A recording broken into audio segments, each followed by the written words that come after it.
तो दोस्तों आज हम बात करेंगे फंजाई के अंदर रिप्रोडक्शन के बारे में कि जो किंगडम फंजाई है उसके अंदर रिप्रोडक्शन कैसे होता है। इससे पहले हमने यूजेस और उनका बॉडी स्ट्रक्चर देखा। तो दोस्तों इनमें जो रिप्रोडक्शन है वो आपका दो टाइप से होता है, एक सेक्सुअल टाइप से होता है और एक एसेक्सुअल टाइप से होता है। एसेक्सुअल रिप्रोडक्शन में दोस्तों उसमें भी दो टाइप होते हैं। एक तो इनके पार्ट से ही रिप्रोडक्शन हो जाता है और एक ये कुछ स्पोर्स बनाते हैं जिससे इनका रिप्रोडक्शन होता है। पार्ट से दोस्तों कैसे कैसे रिप्रोडक्शन होता है, सबसे पहले फ्रेगमेंटेशन। जैसे कि आपने पिछले साल एक एल्गा में भी पढ़ा होगा, स्पाइरोगायरा में, कि वो जो है बहुत सारे फ्रेगमेंट में टूट जाते हैं जो कि बाद में ऐसा ही एक और ऑर्गेनिज्म बना लेते हैं। तो वैसा ही आपका फंजाई में भी होता है। और आपको ये ध्यान रखना है कि इनकी जो बेसिडियोमाइसीटीज क्लास है इसमें दोस्तों ये मेनली पाया जाता है। बेसिडियोमाइसीटीज में जो है आपका जो वेजिटेटिव रिप्रोडक्शन है बहुत ही आपका अच्छी तरीके से देखने को मिलता है। इसके बाद दोस्तों इनमें फिजन भी होता है कि एक फंगस जो है वो दो डॉटर फंजाई में टूट जाए, तो ऐसा भी इनमें देखने को मिलता है। इसके बाद बडिंग, तो आप जानते हैं कि जो यीस्ट है, मान लीजिए ये आपका यीस्ट है तो उसमें छोटे छोटे बर्ड्स आ जाते हैं जो कि बाद में डिटैच होकर एक नया यीस्ट बना लेते हैं। इसके बाद दोस्तों क्या होता है, इनमें स्पोर्स होते हैं जो कि बहुत इंपॉर्टेंट होते हैं कि इनमें जो फ्रूटिंग बॉडीज हैं, फ्रूटिंग बॉडीज दोस्तों कुछ ऐसे स्ट्रक्चर्स होते हैं फंजाई में, आप ऊपर की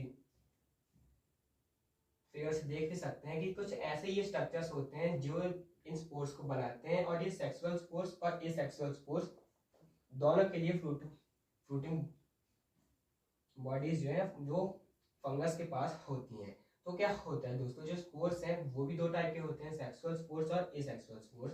तो दोस्तों जो सेक्सुअल स्पोर्स हैं वो आपके होते हैं एस्कोस्पोर्स, बेसिडियोस्पोर्स और oospores। तो आपको ये नाम ध्यान रखना है कि ये जो है सेक्सुअल स्पोर्स आपके होते हैं और एसेक्सुअल स्पोर्स होते हैं कॉनिडिया और स्पोरेंजियोस्पोर्स और जूस्पोर्स। तो ये आपको दोस्तों ध्यान रखना है। इसके बाद दोस्तों हम देखते हैं कि इनमें और रिप्रोडक्शन कैसे होता है और इनकी सेक्सुअल साइकिल कैसे होती है।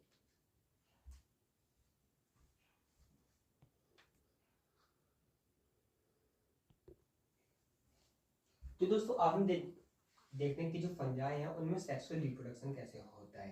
तो दोस्तों इनका जो सेक्सुअल रिप्रोडक्शन है 3 स्टेप्स में होता है, जिससे अल्टीमेटली जो आपके जो गैमेट्स है वो मिलके स्पोर्स बना लेते हैं। वो पहले मिलके जाइगोट बनाते हैं, जो जाइगोट आगे चल के स्पोर बना लेता है। तो सबसे पहले क्या होता है, इनका जो प्रोटोप्लाज्म है वो जो है फ्यूज कर जाता है और इस प्रोसेस को हम दोस्तों प्लाज्मोगैमी कहते हैं। फ्यूजन को दोस्तों हम साइंस में गैमी जो है सफिक्स उससे हम डिनोट करते हैं। जैसे कि आपने पढ़ा होगा कि जो गैमिट्स का फ्यूजन होता है उसको हम सिनगैमी कहते हैं। वैसे ही जो आपको जो प्रोटोप्लाज्म होता है, प्रोटोप्लाज्म दोस्तों क्या होता है, लिविंग कंपोनेंट ऑफ सेल होता है।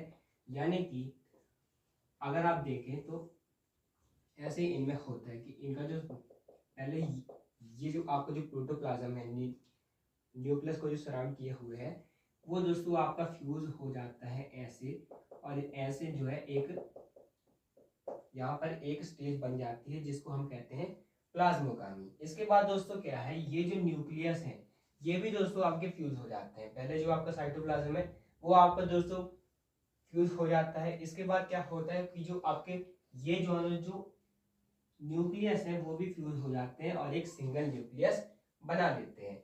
अब इसके बाद दोस्तों क्या होता है, ये जो आपका जो स्ट्रक्चर बन जाता है उसको हम जाइगोट कहते हैं। और इसमें क्या विशेषता होती है कि आपके जो गैमीट होते हैं वो आपके हैप्लॉइड होते हैं, जिसको हम एन से डिनोट करते हैं। यानी कि नंबर ऑफ क्रोमोसोम्स जो हैं वो नॉर्मली सारे ऑर्गेनिजम्स में वो होते हैं 2n, यानी कि वो डिप्लॉइड होते हैं। लेकिन हैप्लॉइड ये होते हैं यानी कि इनमें जो क्रोमोसोम नंबर है वो आधा होता है। तो जो दोनों गैमीट्स हैं उनमें क्रोमोसोम नंबर आधा होता है, लेकिन जब दोनों फ्यूज कर जाते हैं तब इनमें जो क्रोमोसोम नंबर है वो आपका डबल हो जाता है, यानी कि नॉर्मल कंडीशन में पहुंच जाते हैं, 2n हो जाता है।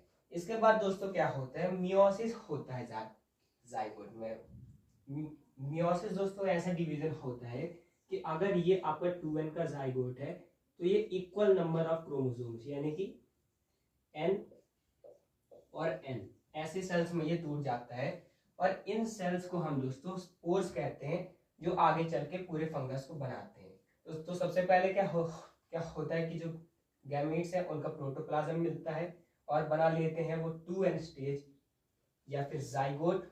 और उसके बाद क्या होता है, जाइगोट में मियोसिस हो जाता है जिससे हैप्लॉइड स्पोर बन जाते हैं। अब दोस्तों ऐसा कुछ में होता है कि ये जो n और n वाली स्टेज है, जो अभी न्यूक्लियस अलग अलग थे, वो परसिस्ट करती है, तो वो हम देखते हैं डाइकैरियो फेज ऑफ फंगस में।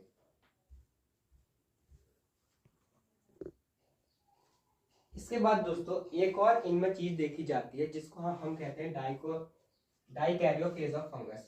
ये तो सभी फंगस में नहीं है।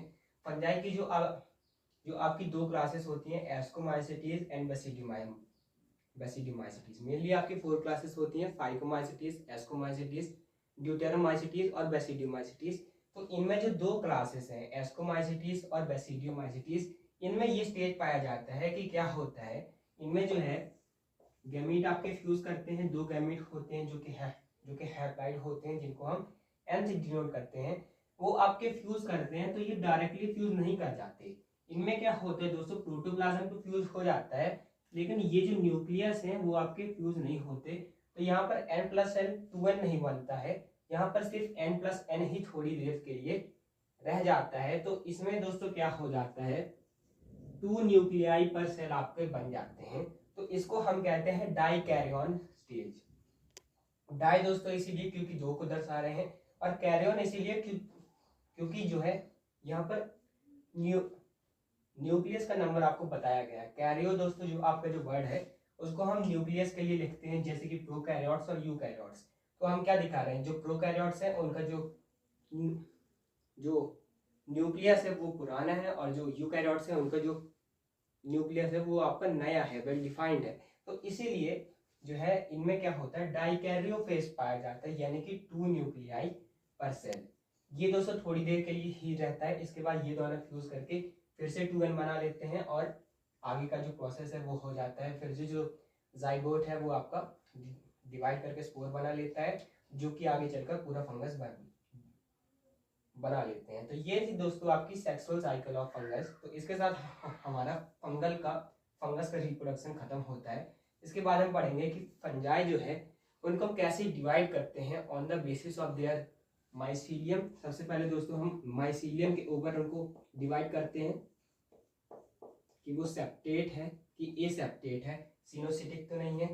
इसके बाद दोस्तों क्या होता है, माइसीलियम के बाद हम दोस्तों उनको डिवाइड करते हैं फ्रूटिंग बॉडीज के आधार पर,